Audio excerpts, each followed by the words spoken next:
Buenas noches, gracias por estar en esta presentación del libro de Olga Warnat, Felipe el Oscuro. Creo que no podía haber un día más propicio para la presentación de este texto que hoy, cuando en México se ha conocido la decisión del Tribunal Electoral del Poder Judicial de la Federación, que ha negado el registro al proyecto de partido político México Libre, encabezado por Felipe Calderón y su esposa Margarita Zavala.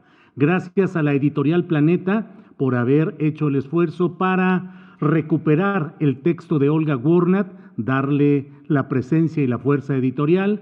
Gracias a la Feria Internacional del Libro Zócalo Virtual por ser anfitriones de esta presentación y gracias a Olga Warnat, a quien saludo con afecto y con aprecio. Olga, buenas noches. Buenas noches, Julio. Una gran alegría también para mí.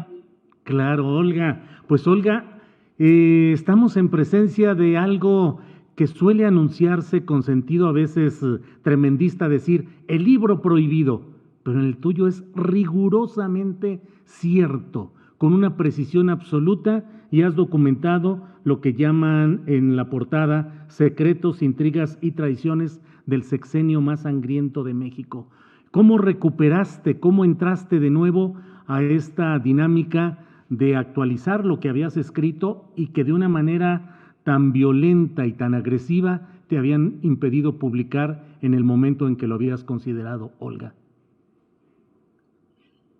Fue un camino difícil, un camino con muchos tropiezos, como ninguno de mis libros. Yo tengo 10 libros publicados, el libro de Felipe Calderón es el 10º libro mío. Todos mis libros fueron libros de investigación periodística rigurosa, investigación dura, y este fue quizás el más difícil, el más complejo de verlo publicado, porque, como bien dices, fue un libro que durante el 2011, finales del 2010 y durante el 2011 y parte del 2012, recibió con mi persona, con mis colaboradores, con las fuentes, con la editorial, una embestida brutal por parte del Estado en ese entonces, a través de Felipe Calderón, que era el presidente, y a través de su secretario de Seguridad, Genaro García Luna, hoy detenido en Estados Unidos acusado de tráfico de drogas. Nunca me había tocado a mí, como periodista, recibir una embestida tan brutal, tan fuerte, tan violenta, y que por otra parte un libro no haya quedado cancelado durante 8 años, largos 8 años, por razones de seguridad. Claro. Olga, toda una historia de amenazas, de tener que salir del país. Platicamos de ello en estos programas de internet que conduzco. Tuve la oportunidad de platicar contigo y de ahí se desencadenó pues un fenómeno muy peculiar, Olga, porque de pronto Felipe el Oscuro como etiqueta en las redes sociodigitales estaba presente por todos lados cuando tú estabas metida en la revisión, la actualización y la preparación de ese texto. Me parece que fue un fenómeno extraordinario, entre otros niveles, en esos de las redes sociodigitales y en jóvenes lectores que se asomaron a una realidad que no tenían tan presente, Olga. Eso es verdad, como bien lo dices. Hay una cosa que a mí o sea, primero que yo nunca pensé que este libro iba a tener tal impacto. Nunca me imaginé. En mí siempre estuvo la idea de que el libro, paradójicamente, ¿no? O por el título, que el libro viera la luz, que el libro saliera publicado como todos los periodistas pretendemos que nuestro trabajo sea publicado y alcance a los lectores, les guste o no les guste. O sea, yo rechazo toda mi vida, he luchado contra la censura, contra los que censuran, contra los autoritarios, contra los regímenes autoritarios. Soy sobreviviente de una dictadura, por lo tanto, detesto profundamente, no hay nada más que deteste en el mundo que la censura. Por lo tanto, yo primero agradezco profundamente, porque cuando yo te di la primera entrevista, el libro todavía, yo no tenía contrato con Planeta, y esto lo voy a decir, que me perdone Gabriel Sandoval, mi Ajá. estimadísimo director de Planeta, que también fue perseguido, que tuvo que Sí. sacar a su familia del país, la editorial completa, ahí fue en donde se toma la decisión. Pero volviendo al inicio de tu pregunta, que es los jóvenes. Ujú. Si hubo una intención en mí, fundamental, prioritaria, fue la memoria, apuntar a la memoria, que la memoria siempre tiene que ir acompañada de la justicia y de la verdad. Vamos camino a eso, de a poco, Ujú. ¿no? Sí. La memoria. Y los jóvenes, las nuevas generaciones que no vivieron la época de Felipe Calderón, que no vivieron la guerra de la muerte de Felipe Calderón, que no conocieron, que estuvo marcado fundamentalmente por los miles y miles de asesinados, inocentes la mayoría, las miles de víctimas, las fosas comunes, los desaparecidos, mujeres, niños, ancianos, un país devastado por la guerra. Ese es el legado de Felipe Calderón, pero había que contarlo. No era lo mismo decirlo como yo lo digo, sino que había que contarlo en todos sus detalles, en los detalles más dolorosos quizás, que fueron las entrevistas a las víctimas, a los sobrevivientes, a los familiares de los muertos. Y yo les debía este libro a ellos y a los jóvenes, que son los que me escriben hoy, y realmente me conmueve muchísimo. Es la alegría más grande que yo tengo en este momento, recibir la cantidad de mensajes de jóvenes mexicanos, estudiantes, que eran niños en esa época y no tenían memoria. Nuestros pueblos carecen de memoria, nosotros mismos nos olvidamos. Sí. Amigos míos me han dicho, no puedo creer lo que estoy recordando a través de esto, y me mandan pantallazos del libro. Yo lo había olvidado, quizás por un mecanismo de protección. Ujú. Uno trata de sepultar los momentos dolorosos. México se había convertido en un gran cementerio. La violencia fue brutal, las injusticias fueron. Nunca le pidió perdón a las víctimas y tampoco hubo reparo del daño. Claro. Nunca Sí. hubo nada. Claro. Olga, hoy, esta madrugada, en los primeros minutos de este jueves 15 de octubre, el Tribunal Electoral Federal confirmó el rechazo a la pretensión de Felipe Calderón y Margarita Zavala de crear su propio partido, México Libre. ¿Qué opinas del que se le haya negado esa posibilidad a Felipe y Margarita de seguir en la política y seguir aspirando eventualmente al retorno al poder en México? No se lo merecen. Ujú. No, yo lo dije en las redes, lo dije en Twitter, que básicamente me comunico mucho por Twitter y por Facebook, y yo lo dije, no se merecen. ¿Por qué no se merecen? Ujú. Porque ellos primero tienen que rendirle cuentas a la justicia mexicana y al pueblo mexicano de lo que hicieron. No pueden carecer de memoria de lo que hicieron. No pueden venir ahora a reclamar lo que ellos no dieron cuando estuvieron en el poder. Y digo ellos porque fueron ambos. Ujú. Margarita Zavala viene como candidata o como titular de este México Libre, que es prácticamente como si fuera un engendro de personajes oscuros, con dineros que no sabemos de dónde provienen, y no podemos perder la memoria, no se merecen. Felipe Calderón primero tiene que pedir perdón a México por esa guerra infame que destruyó el país, devastó el país, por sus conexiones con el narco, su secretario de seguridad, su cómplice y su socio, y el hombre que de alguna manera siguió conectado con la pareja de Felipe Calderón y Margarita Zavala después de que terminó el sexenio, porque seguían conectados, porque tenían negocios, como se demostró ahora, con esa sociedad en donde fueron a parar, a la que se le pagó a García Luna 19 millones de dólares por algo que no existía. Hay mucho de eso, además. Entonces, antes de armar un partido y reclamar por una democracia y por la justicia y por todo lo que reclaman en las redes, primero tienen que rendir cuentas. Es lo que yo pienso, porque sinceramente, de verdad, yo no los quisiera ver en la legalidad de un partido político. Primero porque Margarita, otra historia, Margarita tiene un antecedente ya, Margarita Zavala.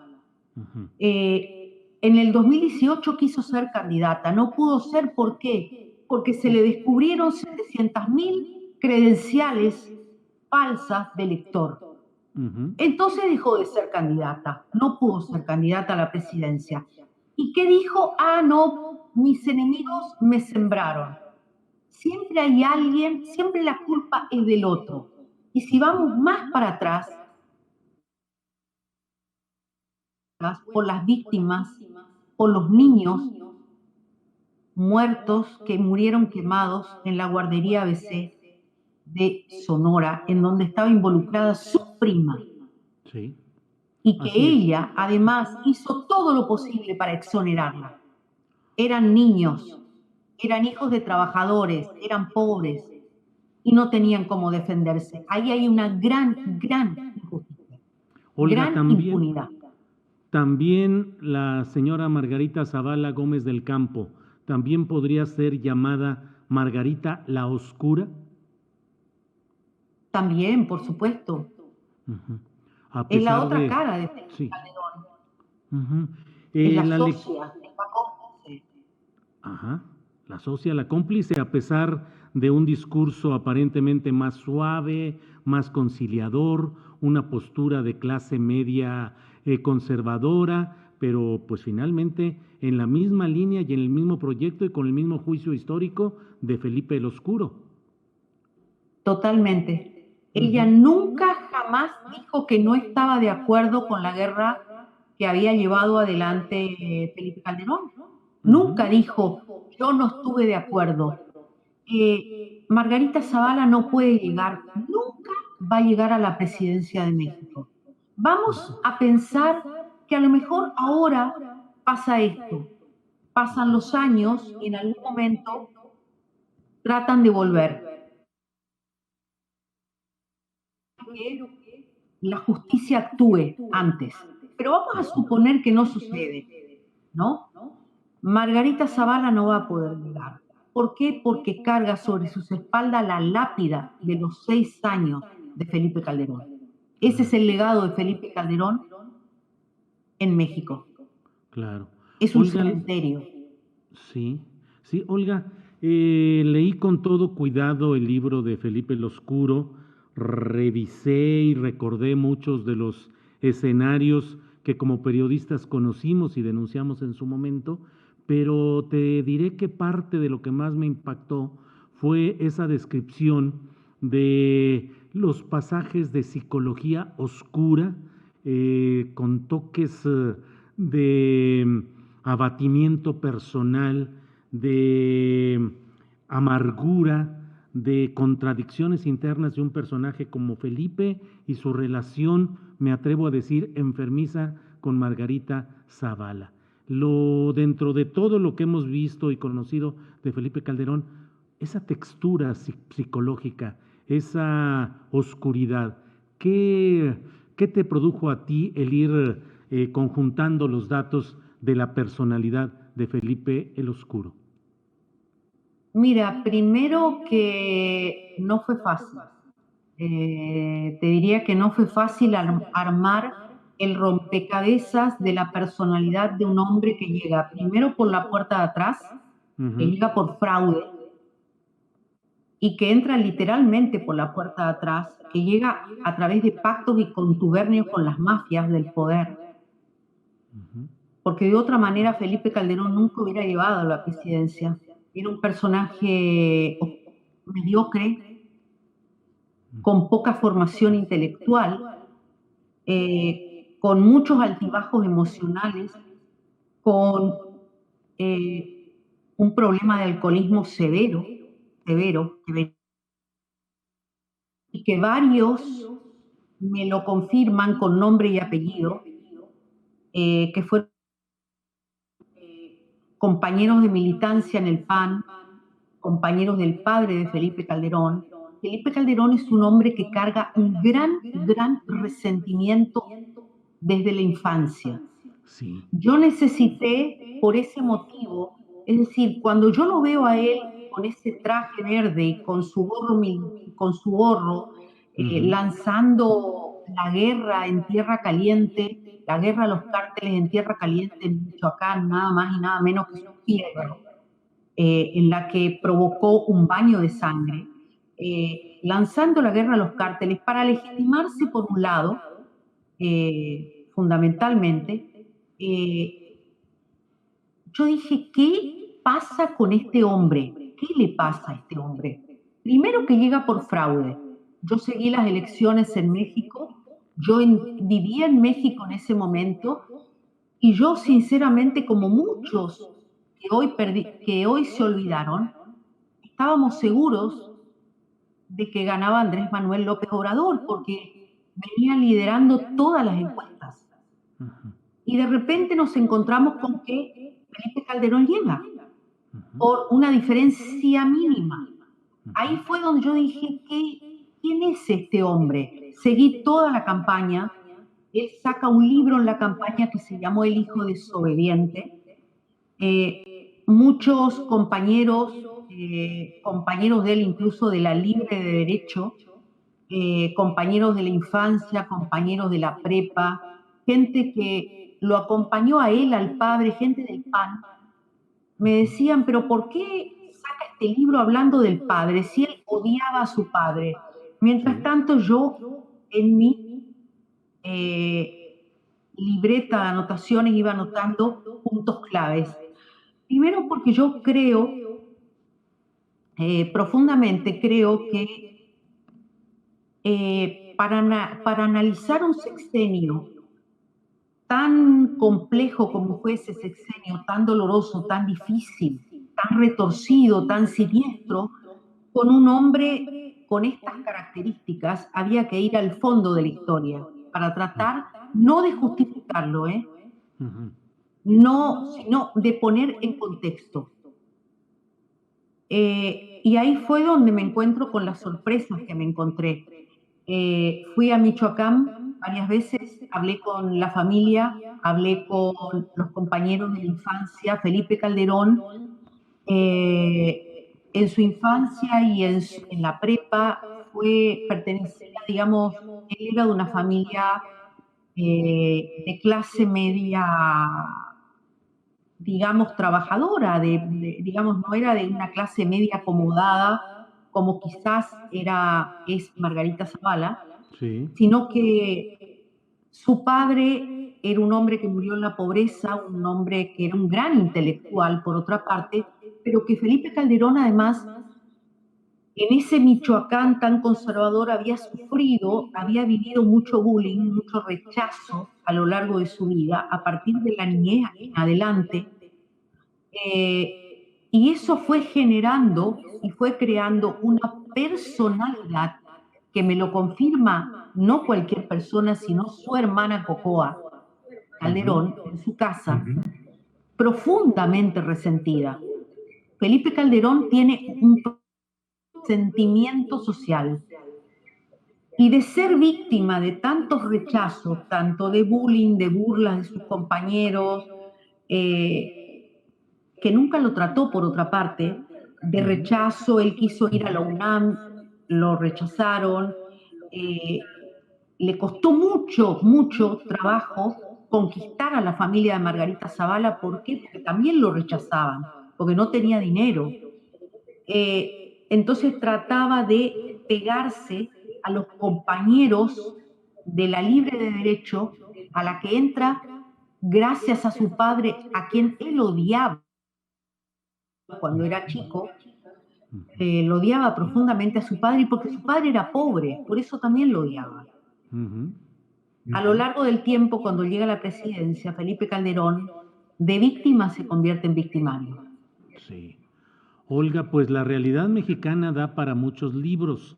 Estamos hablando de Felipe el Oscuro, y la continuidad política se dio con Enrique Peña Nieto, en el que pareció que se dio un pacto de impunidad y de continuidad, pero en las redes sociodigitales se está informando de la detención en Estados Unidos de Salvador Cienfuegos Cepeda, quien fue titular de la Secretaría de la Defensa Nacional durante la administración de Enrique Peña Nieto.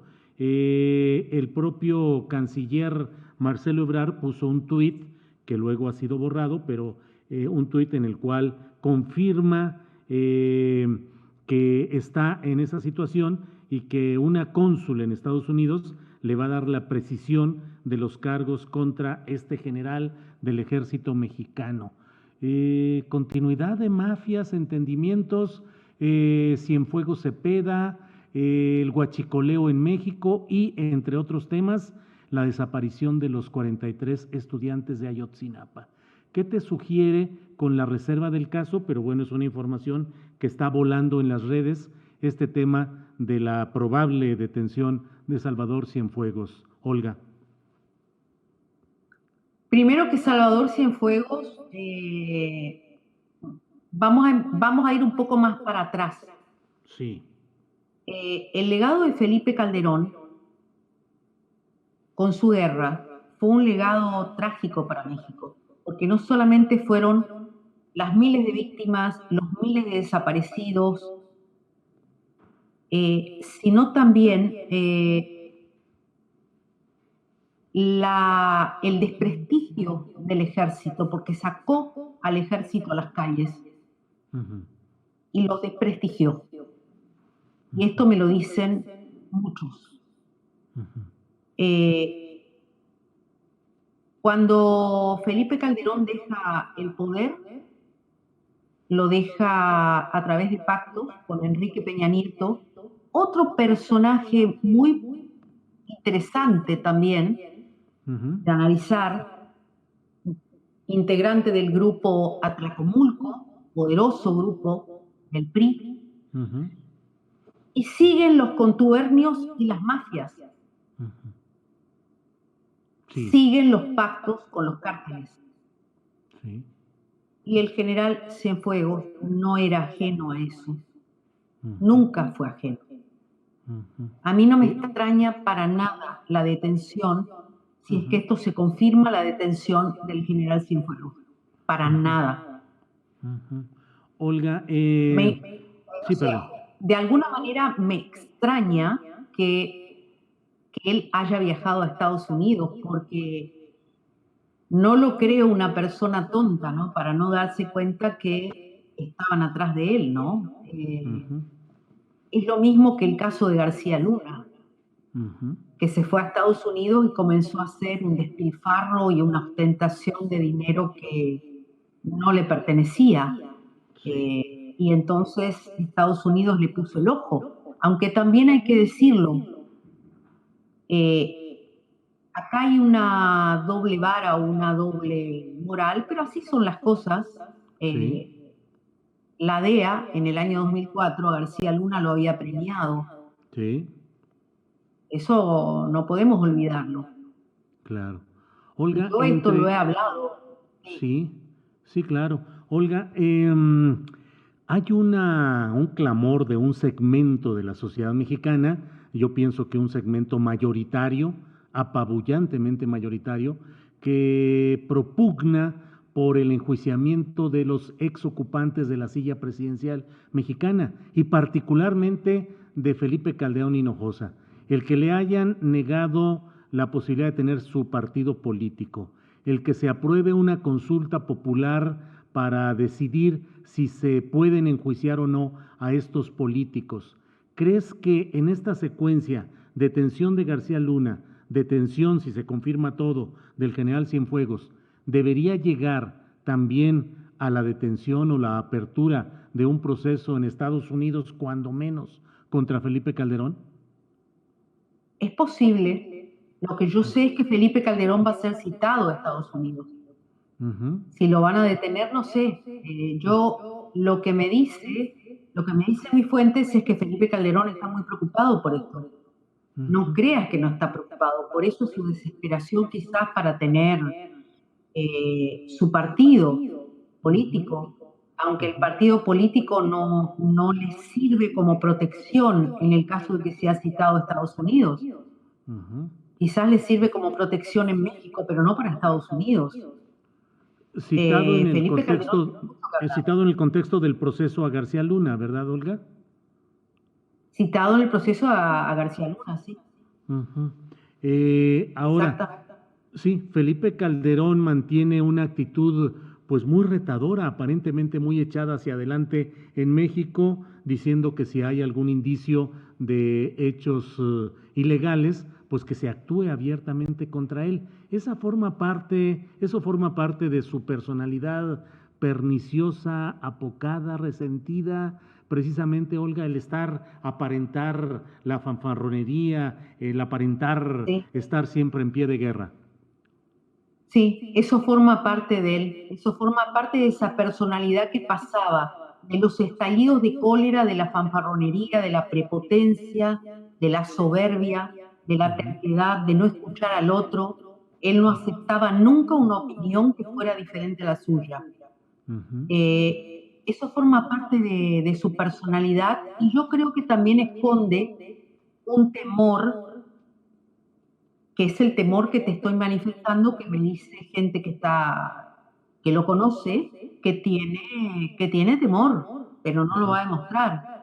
ujú, Entonces aparece toda esta fanfarronería y la prepotencia porque fue ujú, siempre fue así. ujú. No bajó el Eh, perfil. ujú, Vicente Fox bajó el perfil, fíjate. Marta ujú, Sagún bajó el perfil, él no. ujú, ujú. Sí, entre otras cosas que está mostrando hoy Felipe Calderón es ese reto que está siendo acogido por grupos de comunicación, me parece que con entendimientos o deudas políticas derivadas del sexenio de Felipe Calderón, pero no hay movilización, Olga, no hay las bases sociales movilizadas y manifestándose en las calles en defensa del proyecto presuntamente tan clamoroso de Calderón y su esposa. Es que en el fondo Calderón nunca aprendió y nunca supo hacer equipo, me parece, salvo su alter ego que tú describes muy bien en el libro, que fue Juan Camilo Muriño, parte de lo que él hubiera querido ser y no pudo ser, pero Calderón parece hecho para destrozar y desalentar a sus propios equipos de trabajo, Olga. Todo lo que tocó, Felipe Ujú, Calderón lo destruyó. ujú, Todo, absolutamente todo. O sea, destruyó su partido, el PAN, destruyó México, que no es poca cosa, destruyó el ujú, país. Eh, no sé cómo no destruyó su familia. Hay una relación con Margarita como de temor, te diría. Es una de las pocas personas, Margarita, a la que Felipe Calderón le tiene temor. ujú, Y otra persona era, como lo mencionaste, Juan Camilo Mourinho. ujú, Pero no, Felipe Calderón es incapaz de construir algo y lo que construye lo destruye. ujú, Tiene un poder de autodestrucción y de destrucción al mismo tiempo. ujú.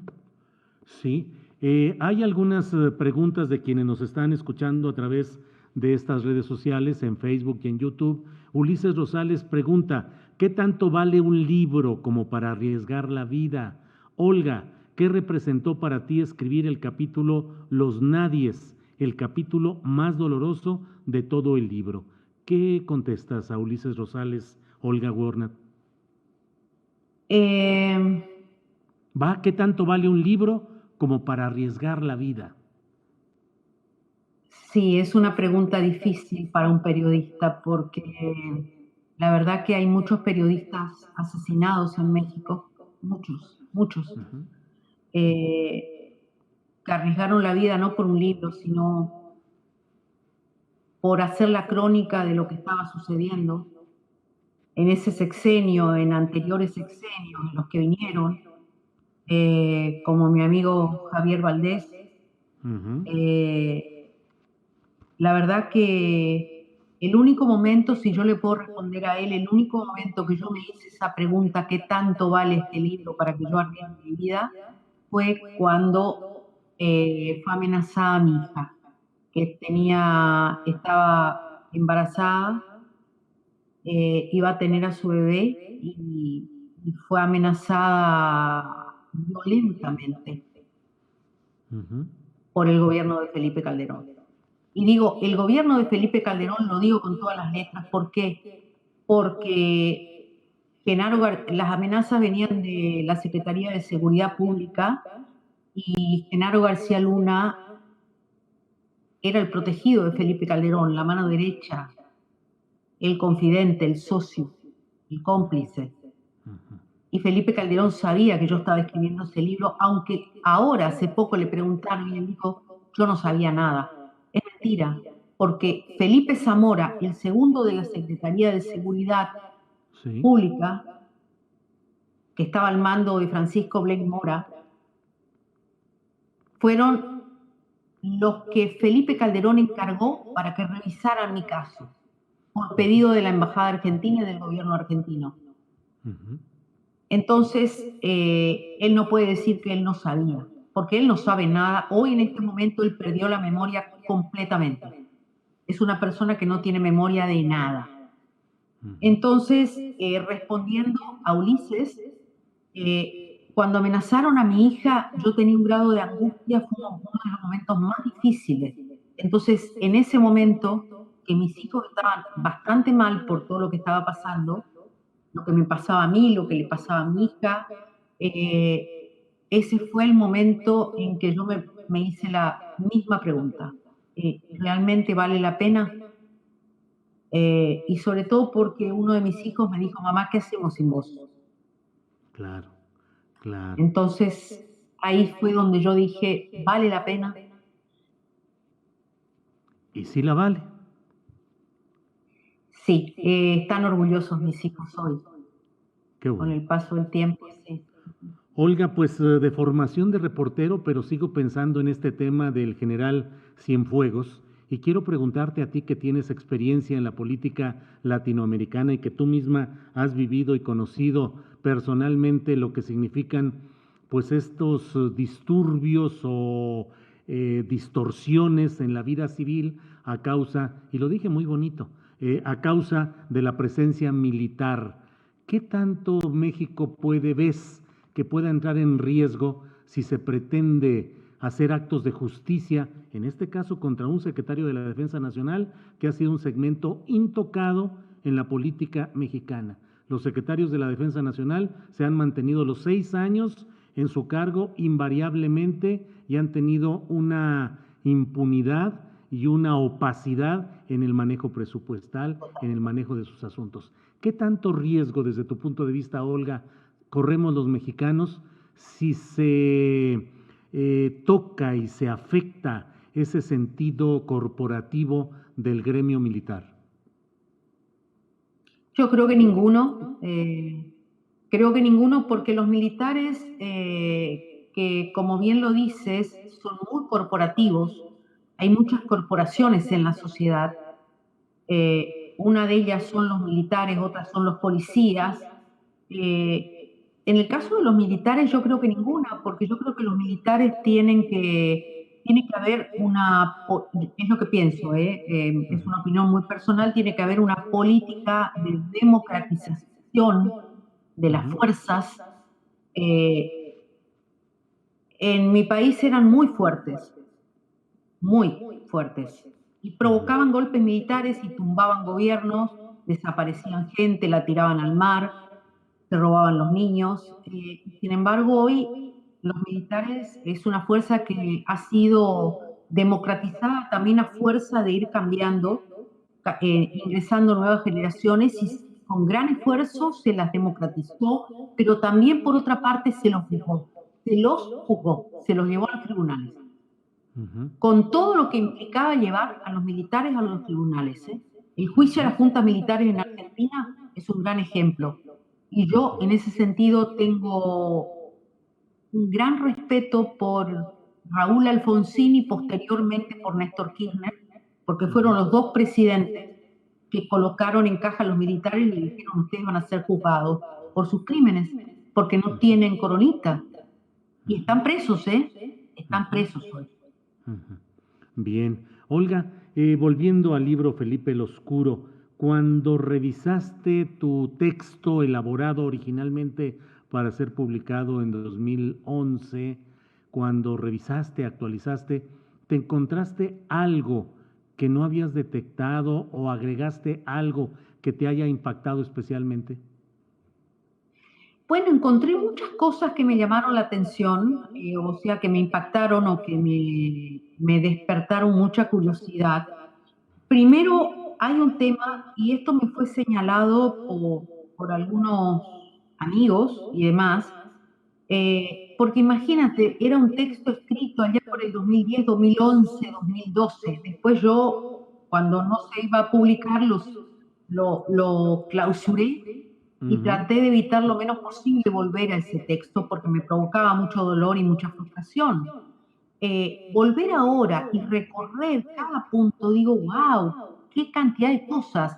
Por ejemplo, hay un tema que sí hay que investigarlo, que son los aportes a la campaña del 2006. En el libro, y esto lo descubro ahora porque yo me había olvidado también, quizás por un mecanismo de autoprotección, como digo, de tratar de no volver a protegerme, ¿no? La campaña de Felipe Calderón fue financiada con dinero sucio. Y esto está contado en el libro. ¿A ¿Te qué te acuerdas de refieres? Senli Llegón? ¿Perdón? ¿Te acuerdas de Senli Llegón? Sí, claro, Shen Li El Llegón, chino sí. de Copelas o Cuello. Sí, sí, claro, claro, claro. Que tú Bueno, relatas aquí esa historia también de ese dinero. exactamente. Él financió la campaña de Felipe Calderón cuando Felipe Calderón se quedó sin dinero.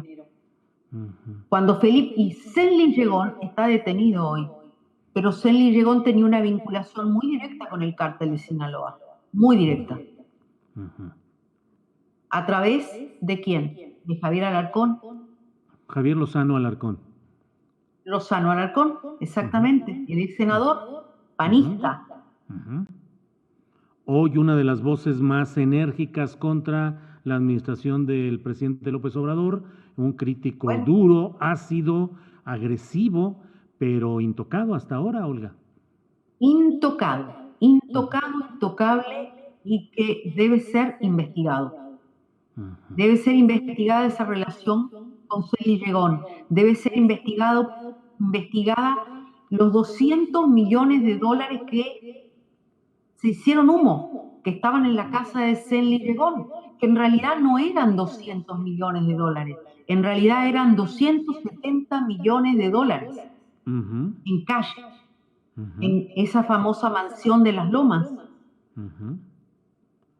Impregnada totalmente la historia política de este sexenio del que estamos hablando por el dinero y la influencia del dinero del crimen organizado, finalmente, Olga. Totalmente, Pe- totalmente, impregnada totalmente.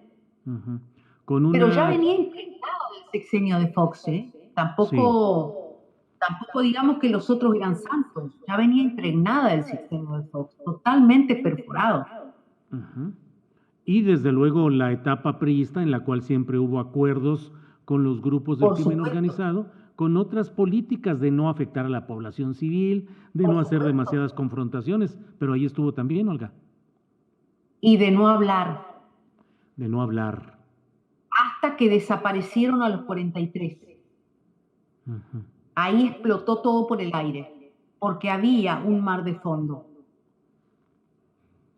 ¿Cuál No se crees? hablaba, Ujú, pero las cosas ocurrían y había ujú. mucha complicidad de los grandes medios, porque Sí, recibían mucho dinero. que es otra parte de la Entonces, historia, esa complicidad de los es medios. otra parte. Sí, otra parte. Diana Laura nos escribe también, Olga, estamos seleccionando algunos de los comentarios que están en el chat, y dice, Crónicas Malditas, La Jefa, Felipe el Oscuro, ¿por qué la política mexicana, siendo diestra en general en la política latinoamericana, por qué? Es una pregunta que me he hecho por años. Eso te pregunta Diana Laura, Olga. Bueno, Diana Laura, primero porque yo llegué a México en el año 2000. Viví en México muchos años, mis hijos también vivieron en México y fue un país del que yo, lo digo con todas las letras, siempre lo digo, es como mi segunda casa. Yo me enamoré de México. La mayor solidaridad que yo encontré en México fueron en los momentos más difíciles y en los momentos más duros de los mexicanos de a pie. Ujú. Eh, Amables, buena gente, solidarios. Tengo un altar incluso, o sea, la gente en los tianguis me regalaba cosas para imágenes de la Virgen de Guadalupe para que me cuidara. Y al margen de eso, porque me interesa mucho la política de América Latina, en México es parte de América Latina. Ujú. Bien. Me Olga, si interesa hoy, muchísimo, me encanta la sí, historia mexicana. bien, Olga. Olga, si hoy tuvieras que comenzar a hacer un boceto de un nuevo libro de investigación sobre lo que se está viviendo en México, ¿qué aspecto te interesaría desarrollar? ¿Qué aspecto de hoy De o hoy, de de lo que cuándo? llevamos de estos 2 años que han sido intensos, trepidantes, no sé si la historia de la familia del propio López Obrador, no sé si aspectos de su gabinete, de Alfonso Romo, de Marcelo Ebrard, no sé, en fin, ¿algo te llama la atención especialmente, Olga? No, porque me parece que es muy poco tiempo, ¿sabes? Ujú, Es muy poco tiempo todavía para hacer un análisis profundo de lo que está pasando. En realidad es muy poco el tiempo que él está. Yo creo ujú, que hay que dejarlo, Andrés Manuel López Obrador, hay que dejar que camine un poco, es decir, ujú, que camine su gobierno, ¿no? Su gestión de gobierno. ujú. Hay cosas que uno puede estar de acuerdo o no, pero en realidad es muy poco el tiempo. Yo me iría un Sí. poco más para atrás. Sí. Itza Fernando Pérez pregunta, Olga, si se consuman los procesos judiciales en Estados Unidos, ¿qué gana el gobierno estadounidense?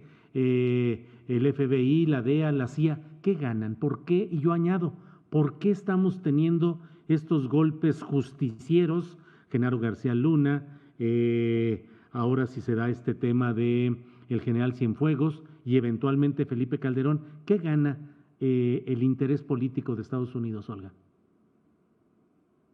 Bueno, Estados Unidos siempre gana, Pues sí. siempre gana, siempre Ujú, gana. O sea, es imposible contra Estados Unidos.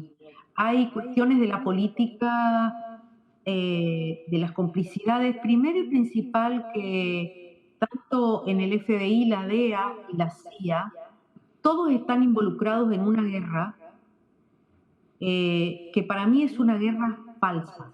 La guerra a las drogas es una guerra que lleva más de 50 años y lo único que deja son muertos. La mayoría de los muertos son mexicanos pobres, latinoamericanos pobres, y esos planes, el Plan Colombia, la iniciativa Mérida, es puro gastadero de plata. Hay mucha corrupción ahí también, digamos las cosas como son. Eh, La DEA y la CIA tuvieron mucho que ver con el asesinato de Kiki Camarena. Kiki Camarena, aquel agente de la DEA que fue asesinado en la década de Sí. los 80, primero se le Ujú. echó la culpa a México, que tuvo su responsabilidad, no lo Ajá. niego, pero también la tuvieron ellos. Claro. Olga, ¿qué parte del libro de Felipe el Oscuro te costó más trabajo reelaborar, revisar? ¿Cuál fue el que más te costó trabajo? Bueno, Ujú, el prólogo me costó muchísimo trabajo, el prólogo es un prólogo hecho de nuevo, ujú, que yo lo titulé Apuntes personales, fue describir todo lo que había sucedido y ujú, la explicación de por qué el libro salía ahora. El capítulo de Felipe Calderón me costó muchísimo, ujú, mucho armar ese rompecabezas. El capítulo de García Luna también, y como golpe quizás emocional, el último capítulo, el de los nadies, mucho me costó. Mucho ujú. me costó porque me provocó mucha rabia, mucho dolor. Yo entrevisté a las familias de las víctimas y siempre pensaba en ellas, las tenía en mente, porque nunca más supieron de mí y arriesgaron su vida para entrevistarse conmigo. Y yo siempre decía, ¿cómo voy a poder decirles que nunca más pude comunicarme con ellos? Y la verdad que eso fue duro Ujú. porque, ¿qué decirte? Una mamá que pierde sus dos únicos hijos, a los que Felipe Calderón acusó de pandilleros y a la que nunca le pidió disculpas, Ajá. y que vive en Chihuahua, en Ciudad Juárez, a la que quisieron arreglar con una beca, Ujú, con una bolsa de alimentos. No ujú. se vale eso. Eso fue doloroso para mí. Olga, iniciamos esta plática y comentabas pues del Déjame impacto. decirte Perdón, algo, sí. Ujú. déjame completarte algo porque Sí. sí es importante. El capítulo de García Luna fue una de las cosas que más me impactó, la parte de la fabricación de culpables. Ujú, O sea, los secuestros que hacía García Luna con su banda, con su pandilla de criminales, policías criminales, que secuestraban gente o que señalaban gente y la acusaban de narcotraficantes, como fue el caso de el comandante Javier Herrera Valle, como Tomás Ángeles, el general Tomás Ángeles.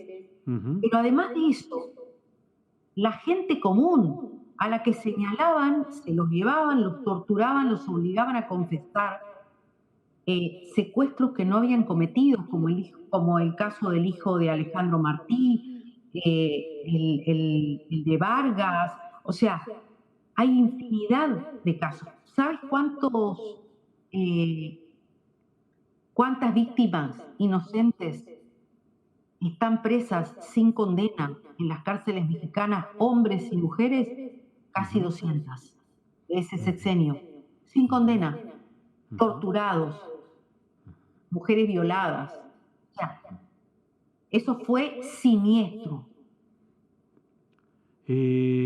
Te decía, Olga, que empezamos platicando del impacto emocional que te produjo al el revisar lo que tenías ya escrito y que por estas razones que hemos hablado, amenazas, agravios de todo tipo, no se pudo publicar. Pero te siento y te veo con una enorme carga emocional de compromiso, con una serie de hechos terribles, me parece, y tú, Olga, siendo una periodista con tanta experiencia, con tantas vivencias personales o relatadas de lo que ha sido la barbarie política en Latinoamérica, me parecerías muy impactada por lo que has visto y vivido en esta parte de la política mexicana. Sí, porque,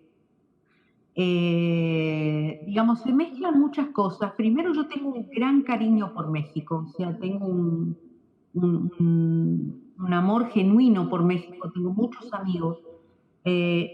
y es un país que quiero mucho y en el que viví muchos años, en el que fui muy feliz por otra parte. Y soy Ujú, feliz cuando voy a México.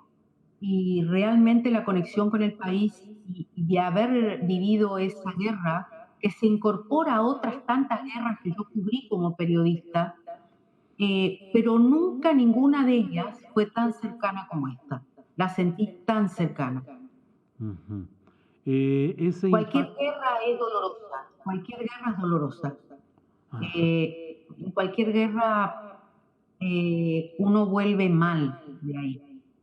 Cuando yo regresé de la guerra de la ex Yugoslavia, me costó mucho recuperarme, porque era una guerra civil. Y lo mismo me pasó con México, pero con el ingrediente de que había una conexión emocional con el país, Ujú, ¿no? ujú. Olga, nos acercamos ya al final de esta plática, presentación del libro Felipe el Oscuro. Cierro preguntándote, ¿qué quiere decir eso de volver mal, de tú cómo volviste, cómo saliste, cómo emergiste del libro? Eh, yo me considero una persona fuerte.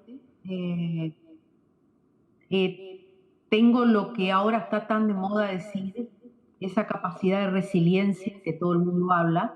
Yo Ajá, digo más que nada capacidad de supervivencia, pero se ajá, ha puesto de moda la palabra resiliencia. sí, Yo tengo una capacidad innata, quizás herencia de mis padres, seguramente que eran inmigrantes, mi papá tuvo que trabajar muy duro, mis abuelos, y quizás heredé esa parte de ellos de tratar de dar vuelta a la página rápidamente, de los momentos duros, no quedarme tirada en la cama llorando porque un libro no salió, sino decir, bueno, ya, a otra cosa, va a llegar el momento. Y eso quizás era también uno de los consejos que me dejó mi mamá, a quien estos siniestros también investigaron, y mi mamá estaba muy enferma de cáncer y tenía 80 años en ese momento. ujú, Entonces creo que es esa capacidad, ¿no? De reponerme, de caerme y levantarme. ujú. Yo Y sé que me caigo y me levanto. claro, claro.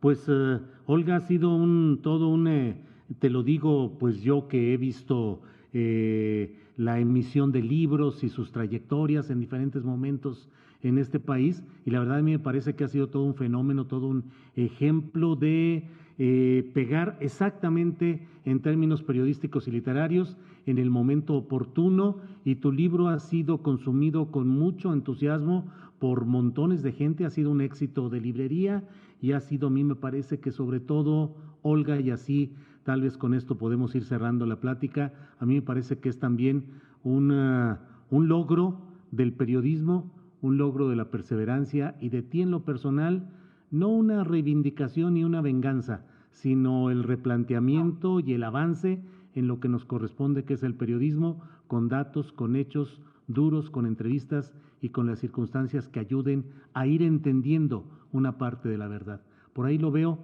¿Qué les dices a quienes vayan a leer tu libro ya en esta parte final de la plática, Olga Warnat?